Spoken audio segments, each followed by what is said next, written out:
এইভাবে ভাপা পিঠে বানালে একদম পারফেক্ট হবে আর দারুণ খেতে লাগবে। এখানে আমি 2 বাটি মতো চালের গুঁড়ো নিয়ে নিয়েছি, আর এখানে কিছুটা গরম জল করে নিয়েছি, আর জলের মধ্যে নুন দিয়ে দিয়েছিলাম। ওই উষ্ণ গরম জলটা অল্প অল্পই চালের গুঁড়োর মধ্যে দিয়ে আমি হাত দিয়ে মাখিয়ে নিচ্ছি, খুব বেশি জল দেওয়ার প্রয়োজন নেই।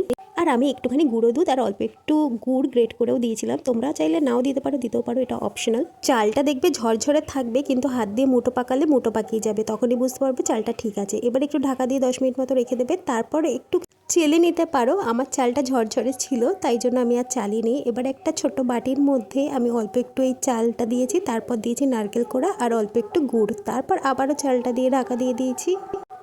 একটু হাত দিয়ে হালকাভাবে চেপে দিচ্ছি।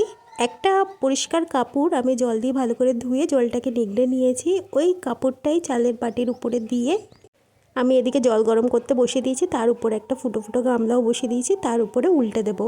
তারপর আস্তে করে বাটিটাকে তুলে নিতে হবে, এরপর ঢাকা দিয়ে 10 মিনিট মতো এটাকে স্টিম করতে হবে।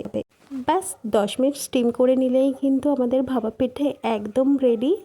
তো দেখো, এইভাবে তোমরা খুব সহজেই বাড়িতে ভাপা পিঠে বানিয়ে নিতে পারবে, খুব বেশি টাইমও কিন্তু লাগে না। কতটা পারফেক্ট হয়েছে দেখো পিঠেগুলো, আর খেতেও অসাধারণ হয়েছিল, একবার বানিয়ে খেয়ে দেখো।